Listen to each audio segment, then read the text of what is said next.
Welcome to Chanakya news. ముందుగా headlines చూద్దాం. కాంగ్రెస్ లో చేరిన షర్మిల, కండువా కప్పి ఆహ్వానించిన ఖర్గే రాహుల్. వైఎస్ఆర్టీపీని కాంగ్రెస్ లో విలీనం చేసిన షర్మిల.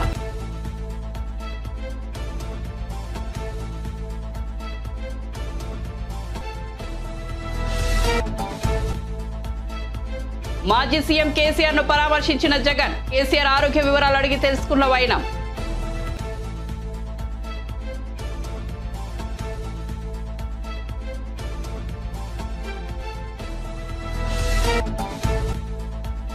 షర్మిలను రాజకీయ ప్రత్యర్థిగానే చూస్తామన్న మంత్రి పెద్దిరెడ్డి. వైసీపీలో అవకాశం లేక తెలంగాణలో షర్మిల పార్టీ పెట్టుకున్నారన్న పెద్దిరెడ్డి.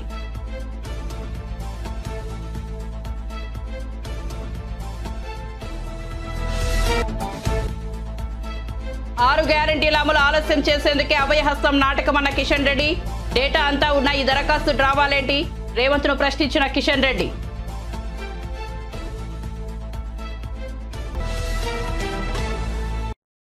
ఇక వార్త వివరాల్లోకి వెళ్తే AP CM YS Jagan Telangana మాజీ సీఎం కేసీఆర్ ను పరామర్శించారు. హైదరాబాద్ నందినగర్లోని కేసీఆర్ నివాసానికి వెళ్లిన జగన్ ఆయన ఆరోగ్య పరిస్థితి గురించి అడిగి తెలుసుకున్నారు. అనంతరం కాసేపు మాట్లాడుకున్నారు. కేసీఆర్ నివాసానికి చేరుకున్న జగన్ ను మాజీ మంత్రి కేటీఆర్ లోపలికి ఆహ్వానించారు. ఆయన వెంట మాజీ మంత్రులు తలసాని శ్రీనివాస్ యాదవ్, మహమూద్ అలీ కూడా ఉన్నారు.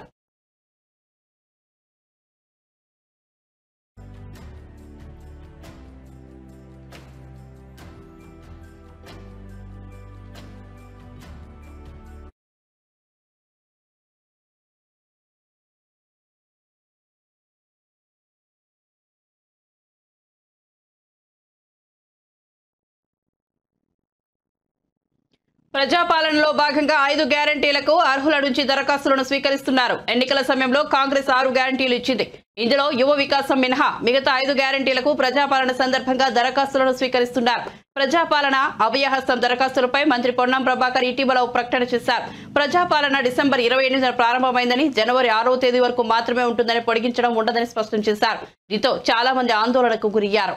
ఈ నేపథ్యంలో సీఎస్ శాంతికుమారి చెబుతూ మరో 4 నెలల తర్వాత మరోసారి ప్రజాపాలన ఉంటుందని స్పష్టం చేశారు. ప్రతి 4 నెలలకు ఒకసారి గ్రామాలు, పట్టణాలలో ప్రజాపాలన ప్రత్యేక సభలు నిర్వహిస్తామన్నారు. ఈ సందర్భంగా అర్హుల నుంచి దరఖాస్తులను స్వీకరిస్తామని వెల్లడించారు. మహాలక్ష్మి, రైతు భరోసా, గృహలక్ష్మి, ఇందిరమ్మ ఇల్లు, చేయూత పథకాలకు ప్రభుత్వం దరఖాస్తులను ఆహ్వానిస్తోంది.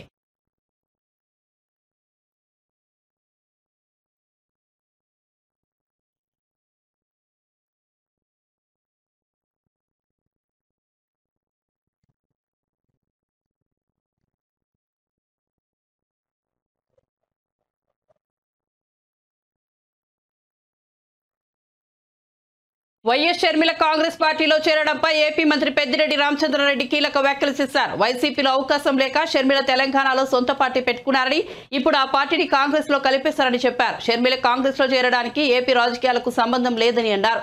జగన్ ను జైలుకు పంపించిన కాంగ్రెస్ పార్టీలో ఎవరు చేరినా వారిని తాము రాజకీయ ప్రత్యర్థులుగానే చూస్తామని అన్నారు. తమ నాయకుడు జగన్ కోసం తాము ఎప్పటికీ పని చేస్తూనే ఉంటామని చెప్పారు. జగన్ ను మరోసారి సీఎంగా చేసేందుకు ప్రజలంతా సిద్ధంగా ఉన్నారని అన్నారు. కుటుంబాలను చీల్చి రాజకీయాలు చేయడం చంద్రబాబు, సోనియా గాంధీల నైజమని విమర్శించారు. ఎన్ని జాకీలు పెట్టి లేపినా నారా లోకేష్ లేవుడని అన్నారు.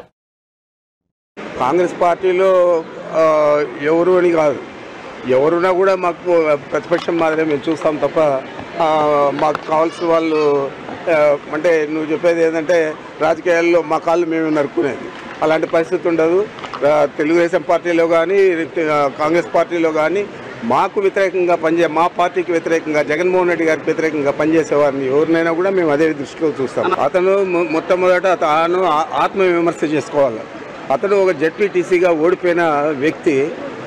ఆయన్ను ఏ విధంగా తీసుకొచ్చాము, ఆయనకు ఏ విధంగా అండగా నిలిచాము, ఏ విధంగా అన్ని ఇబ్బందులు ఎదుర్కొని వారిని శాసనసభ్యుని చేశాము.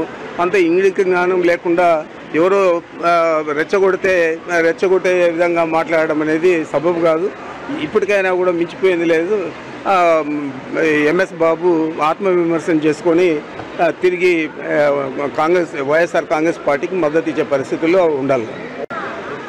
కాంగ్రెస్ పార్టీలో ఎవరు అని కాదు, ఎవరున్నా కూడా మాకు ప్రతిపక్షం మాదిరే మేము చూస్తాం తప్ప వైఎస్ఆర్ తెలంగాణ పార్టీ కాంగ్రెస్ లో విలీనం చేయడం సంతోషంగా ఉందని వైఎస్ షర్మిల అన్నారు. ఇవాల్టి నుంచి కాంగ్రెస్ లో వైఎస్ఆర్ తెలంగాణ పార్టీ ఒక భాగమని చెప్పారు. కాంగ్రెస్ లో చేరిన అనంతరం ఆమె మాట్లాడుతూ దేశంలో అతిపెద్ద లౌకిక పార్టీ కాంగ్రెస్ అని పేర్కొన్నారు. రాహుల్ గాంధీని ప్రధానిగా చూడడం వైఎస్ రాజశేఖర రెడ్డి గారి కళ అని అది నెరవేర్చడానికి మనస్ఫూర్తిగా పనిచేస్తానని షర్మిల తెలిపారు.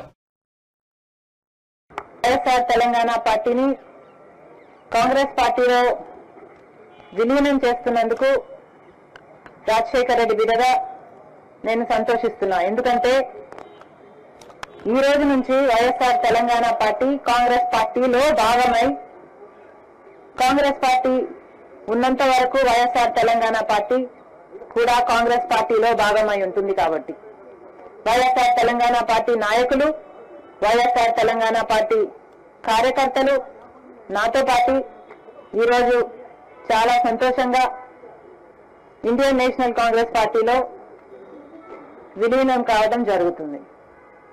రాజశేఖర రెడ్డి గారు బ్రతికున్నంత కాలం నమ్మకంగా కాంగ్రెస్ పార్టీకి సేవ చేయడమే కాకుండా రాజశేఖర రెడ్డి గారు చనిపోయే నాటికి కూడా కాంగ్రెస్ పార్టీకి సేవ చేస్తూనే చనిపోయారు.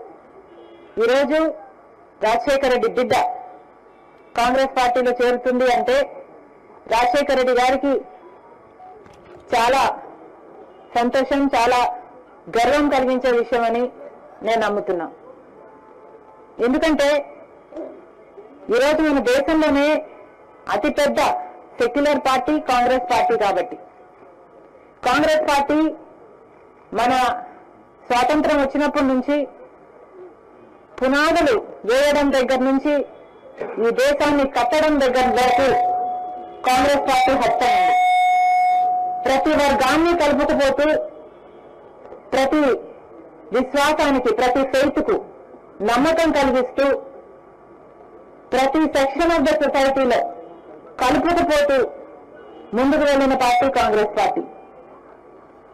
కాంగ్రెస్ పార్టీ ముందు కూడా రాహుల్ గాంధీ గారి నాయకత్వంలో, ఖార్గే గారి నాయకత్వంలో ప్రజలందరికీ మేలు చేస్తుందని సంపూర్ణంగా విశ్వసిస్తూ, రాజశేఖర రెడ్డి గారి కళ, ఏ కళ అయితే రాజశేఖర రెడ్డి గారు రాహుల్ గాంధీని ప్రధానమంత్రిని చేయాలి అని మనస్ఫూర్తిగా కోరారో అది నెరవేర్చడానికి రాజశేఖర రెడ్డి గారి బిడ్డ మనస్ఫూర్తిగా పనిచేస్తుంది. కాంగ్రెస్ పార్టీ రాజశేఖర రెడ్డి బిడ్డ మీద నమ్మకం ఉంచి తెలంగాణలో వైఎస్ఆర్ తెలంగాణ పార్టీ చేసిన త్యాగాన్ని గౌరవించి ఈరోజు రాజశేఖర రెడ్డి బిడ్డను కాంగ్రెస్ పార్టీలోకి ఆహ్వానించడం జరిగింది. ఆ ఆహ్వానాన్ని మేము మనస్ఫూర్తిగా స్వీకరిస్తూ కాంగ్రెస్ పార్టీలో ఈరోజు విలీనమవుతున్నాం.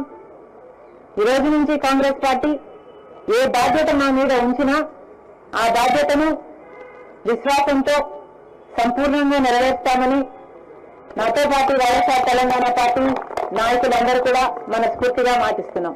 Thank you. ప్రాణం పోయేంత వరకు వైసీపీలోనే ఉంటారని వైసీపీ ఎంపీ గోరంట్ల మాధవ్ అన్నారు. చావో రేవో వైసీపీలోనే పార్టీ మారే ప్రసక్తే లేదని చెప్పారు. మళ్లీ టికెట్ కావాలని పార్టీ పెద్దలెవరిపై తాను ఒత్తిడి చేయలేదని తెలిపారు.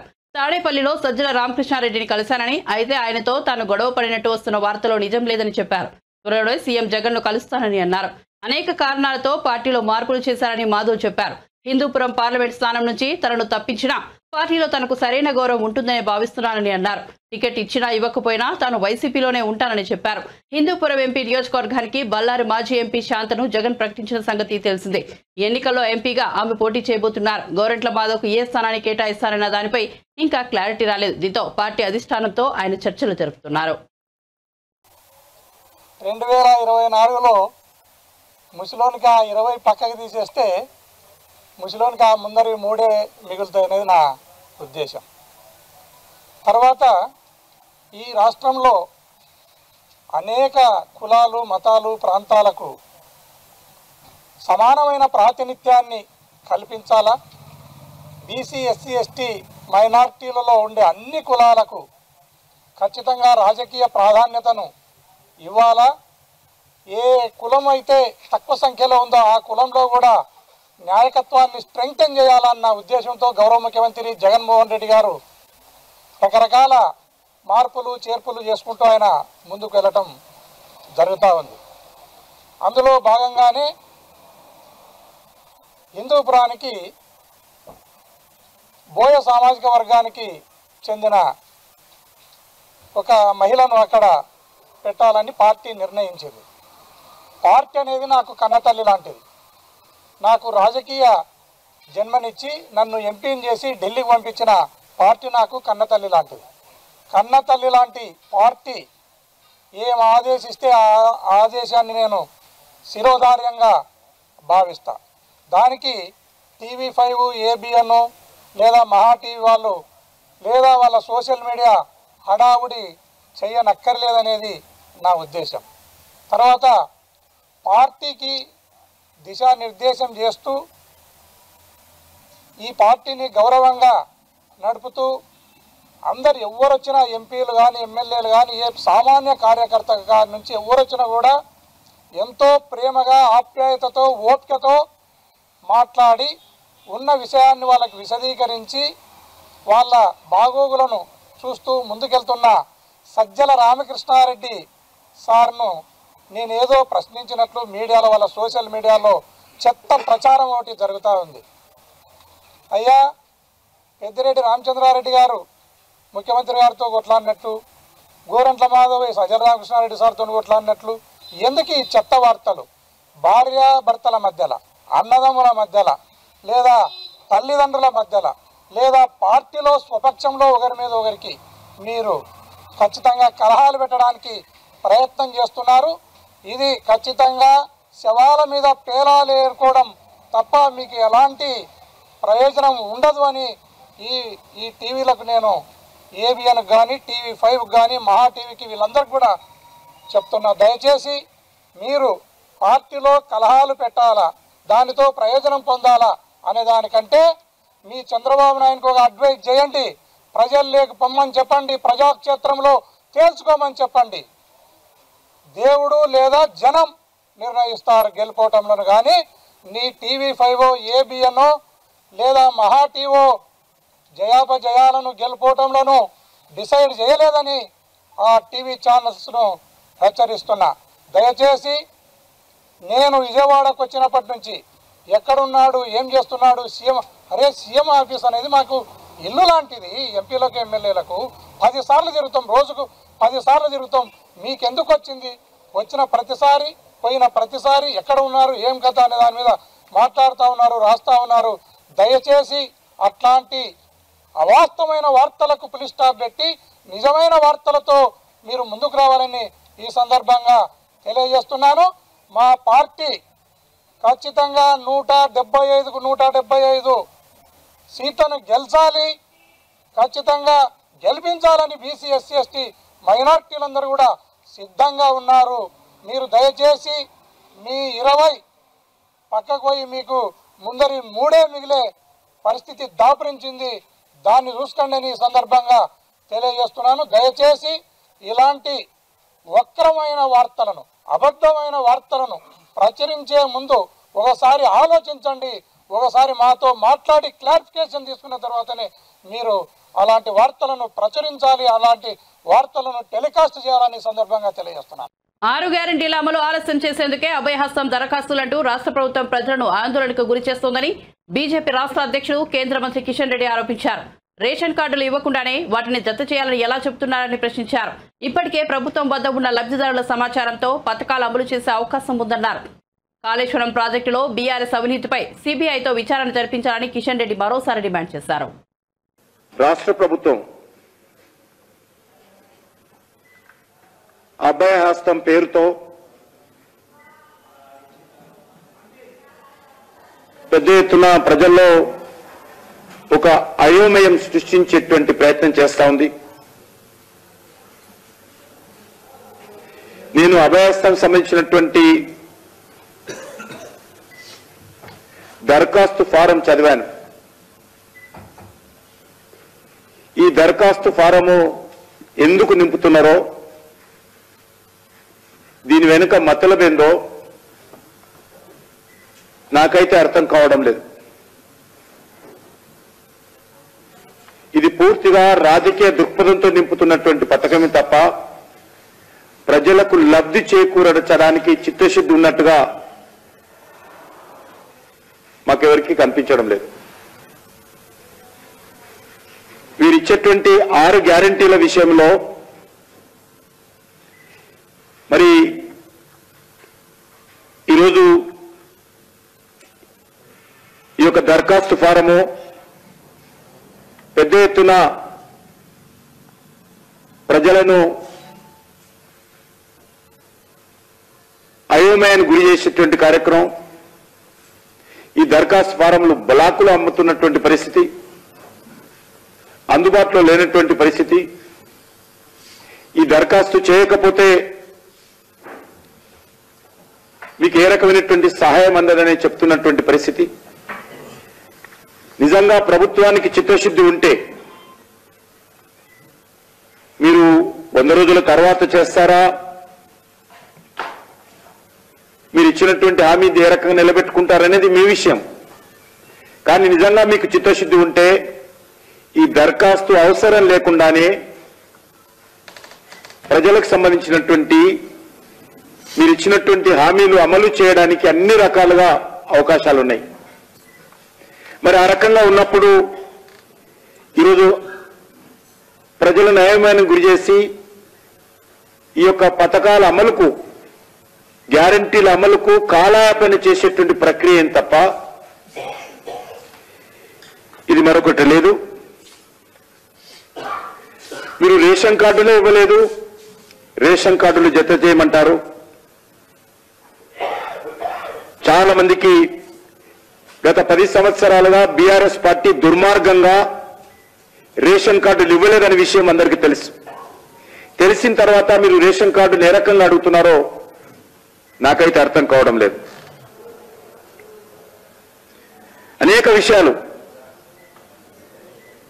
జైళ్లకు పోయిన ఎఫ్ఐఆర్ కాపీ పెట్టాలి. ఎఫ్ఐఆర్ కాపీ హోమ్ మినిస్టర్ని అడిగితే కంప్యూటర్లో ఉంటాయి. అన్ని రకాల తెలంగాణ ఉద్యోగులు ఎవరెవరు జైలుకి వెళ్ళిరో మళ్ళీ దరఖాస్తులు ఎందుకు పెట్టుకోవాలని అడుగుతా ఉన్నాం. ప్రజలను పోలీస్ స్టేషన్ల చుట్టూ తిప్పాలనుకుంటున్నారా, లేక ప్రజలను జైళ్ల చుట్టూ తిప్పాలనుకుంటున్నారా చెప్పాలి. జైళ్లకు వెళ్ళిన వివరాలు, అరెస్ట్ అయిన వివరాలు, అన్ని వివరాలు కూడా ప్రభుత్వం దగ్గరనే ఉన్నాయి. నిజంగా మీకు చిత్తశుద్ధి ఉంటే హోమ్ మినిస్ట్రీ నుంచి లేకపోతే డీజీపీ ఆఫీస్ నుంచి కంప్యూటర్ ద్వారా తెప్పించుకోవచ్చు. తెలుగుదేశం పార్టీ తాజాగా జై హో బీసీ కార్యక్రమాన్ని తీసుకొచ్చింది. టీడీపీ అధినేత చంద్రబాబు అధ్యక్షతన అమరావతిలో జై హో బీసీ సదస్సు నిర్వహించారు. ఈ కార్యక్రమంలో చంద్రబాబు మాట్లాడుతూ టీడీపీ పాలనలో బీసీలకు ఎంత మేలు జరిగిందో, వైసీపీ పాలనలో బీసీలు ఏం కోల్పోయారో జయహో బీసీ సదస్సు ద్వారా తెలియజేస్తున్నామని చెప్పారు. జయహో బీసీ కోసం 40 రోజులు కార్యాచరణ రూపొందించామని, జయహో బీసీ లక్ష్యాలను పార్లమెంట్, అసెంబ్లీ నియోజకవర్గాల్లో క్షేత్రస్థాయికి తీసుకువెళ్లేలా ప్రణాళిక రచించామని చంద్రబాబు వివరించారు. అవకాశం రాకపోతే ఏ నాయకుడు కూడా నాయకుడిగా చలామణి కాలేరు, నాయకత్వ లక్షణాలు పెంచుకోలేరు. ఈరోజు మీరు చూస్తే ఈ ప్రభుత్వం వచ్చిన తర్వాత 34% స్థానిక సంస్థల్లో ఉండే రిజర్వేషన్ని 24% చేశారు. అంటే 10% తగ్గించేశారు. 17,000 మంది మనకుండే స్థానిక సంస్థల్లో ఉద్యోగాలు పోగొట్టుకునే పరిస్థితికి వచ్చారు. ఈరోజు ఇక్కడ ఇద్దరిని మహనీయులకు మనం దండలేసి నివాళులర్పించాం. 1 పూలే గారు, 2 ఎన్టీ రామారావు గారు. ఈ దేశంలో వెనుకబడిన వర్గాల్ని ముందుకు తీసుకొచ్చింది పూలే గారు. ఆలోచిస్తే ఆ తర్వాత ఆచరించింది నందమూరి తారక రామారావు గారు అని చెప్పి కూడా నేను మీకు తెలియజేస్తున్నా. ఆ తర్వాత మీరు ఒకసారి చూస్తే నేను అడుగుతున్నా ఈ ముఖ్యమంత్రిని, తెలుగుదేశం పార్టీ హయాంలో 1000 కోట్ల రూపాయలు ఆదరణ ద్వారా అనేక పనిముట్లు ఇప్పించాం, పూర్తిగా రద్దు చేశారు. దీనికి సమాధానం చెప్పమంటున్నాను. కార్పొరేషన్ ద్వారా దగ్గర సప్లైన్ మొత్తం ఖర్చు పెడితే 3,500 కోట్ల రూపాయలు మనం ఖర్చు పెట్టాం. ఈరోజు సప్లైన్ ఇచ్చాం 5,000 కోట్ల రూపాయలు. మా బీసీలకు అప్పు ఉన్నారు, మీరు రుణపడున్నావు మొత్తం. అంటే ఇలాంటి తప్పుడు పనులు చేసి అప్పుడప్పుడు అరాకొర అంటే 100 రూపాయలు దోచుకుని 10 రూపాయలు చేతిలో పెట్టి నేను గొప్ప దహనకర్ణుడని చెప్పి సంకలకరేసుకుంటూ తిరుగుతున్నాడు. అది కాదు పరిపాలన. పరిపాలన అంటే సమర్థవంతంగా ప్రజలకు మేలు జరగాలి, మీ జీవన ప్రమాణాలు పెరగాలి, మీ ఖర్చులు తగ్గాలి, ఆదాయం పెరగాలి. అదే సంపద సృష్టించడం. సంపద అంటే రాష్ట్రమే కాదు, ప్రతి ఒక్కరి ఆదాయం పెరిగితే, మీ జీవన ప్రమాణాలు పెరిగితే అదే నిజమైన అభివృద్ధి. ఆ మాత్రం కూడా తెలియకుండా నేను బటన్ నొక్కుతున్నా అంటున్నాడు కానీ బటన్ బొక్కుడు విషయం ఎవరికి చెప్పాలని అడుగుతున్నా. సాయంత్రం అయితే నీకెంత ఆదాయం వచ్చిందని ఆలోచిస్తున్నారు మీరు. ప్రజలకు ఏం మేలు జరిగిందని ఎప్పుడు ఆలోచించిన దాఖలాలు లేవు. మీరు ఒక్కసారి కుటుంబాల్లో మీరు ఆలోచించండి.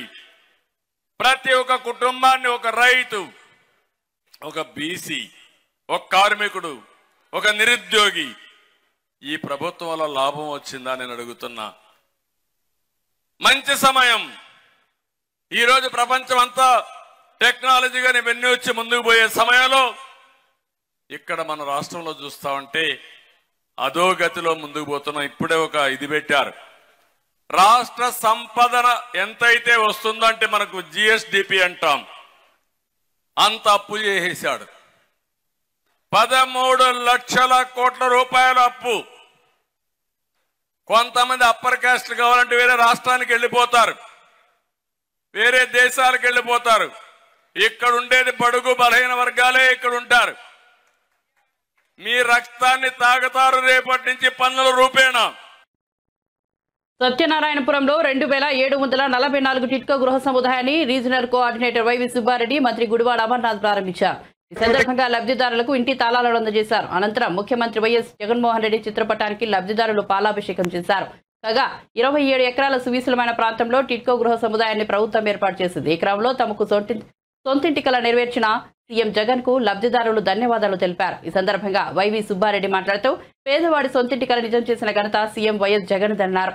పేదలకు శాశ్వత నివాసం కల్పిస్తున్నారు. రాష్ట్ర వ్యాప్తంగా 32 లక్షల మందికి ఇళ్ల స్థలాలు ఇచ్చారన్నారు. 2.50 లక్షల మంది టిట్కో ఇళ్లు ఇచ్చే ప్రక్రియకు సీఎం జగన్ శ్రీకారం చుట్టారని పేర్కొన్నారు. విద్య, వైద్య రంగంలో విప్లవాత్మక మార్పులు తెచ్చారని పేర్కొన్నారు. మరి అనకాపల్లి పట్టణంలో ఉన్న వాళ్ళందరూ కూడా మంచినీళ్లు శారదా నది నుంచి తీసుకుంటారు. ఈ లేఅవుట్ లో ఉన్న ప్రత్యేకత, గోదావరి నీటిని శుద్ధి చేసి 24 గంటలు నీటి సరఫరా అందజేసిన ముఖ్యమంత్రి మన జగన్మోహన్ రెడ్డి గారని మీ అందరికీ తెలియజేస్తున్నా. నేరుగా గోదావరి నీరు శుద్ధి చేసి మీ యొక్క ఫ్లాట్స్ లోకి రాబోతుంది. అలాగే ఈ రోజు పట్టాలు ఇచ్చే దాంట్లో మీరు ముఖ్యంగా ఒకటి గుర్తుంచుకోవాలి.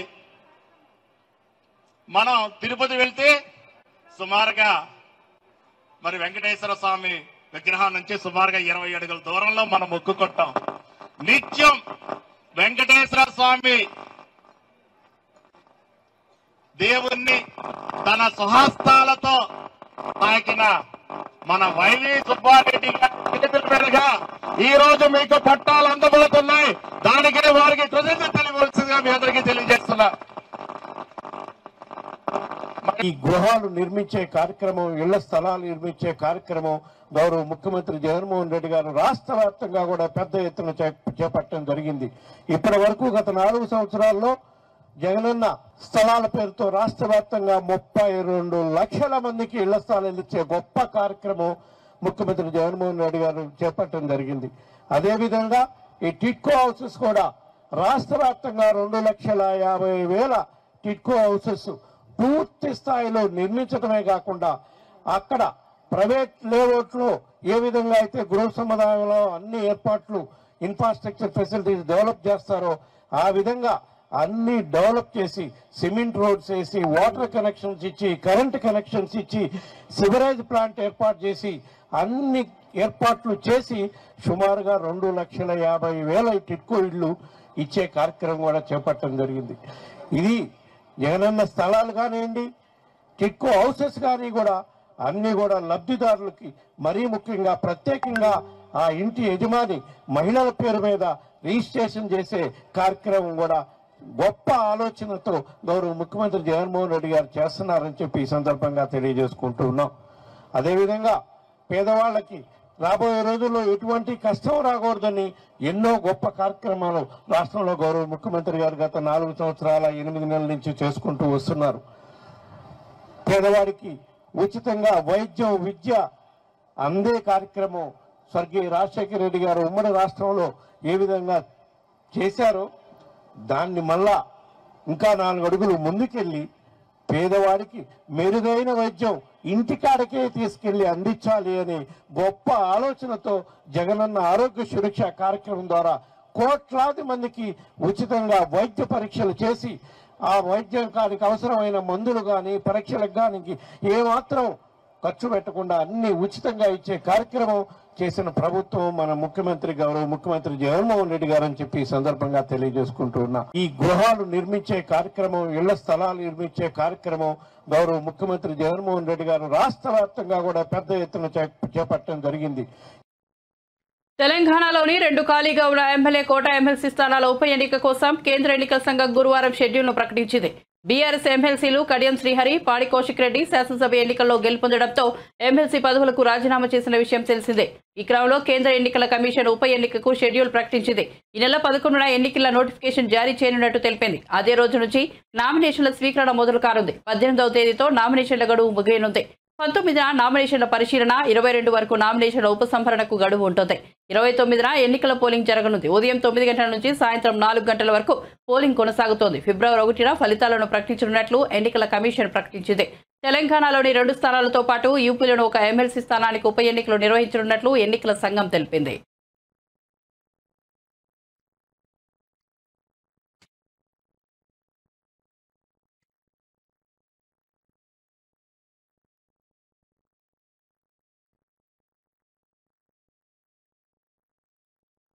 బులెటిన్ ముగించే ముందు హెడ్లైన్స్ మరోసారి చూద్దాం.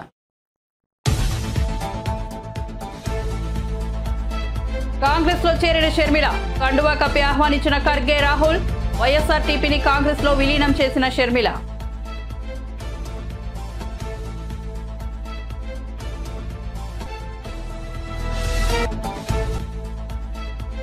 మాజీ సీఎం కేసీఆర్ ను పరామర్శించిన జగన్, కేసీఆర్ ఆరోగ్య వివరాలు అడిగి తెలుసుకున్న వైనం.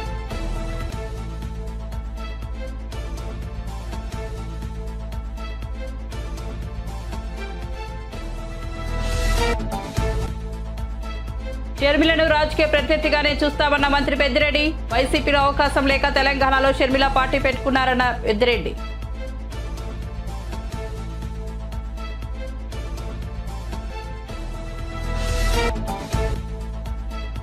ఆరు గ్యారంటీల అమలు ఆలస్యం చేసేందుకే అభయహస్తం నాటకమన్న కిషన్ రెడ్డి. డేటా అంతా ఉన్నా ఈ దరఖాస్తు డ్రావాలేంటి అని రేవంత్ ను ప్రశ్నించిన కిషన్ రెడ్డి.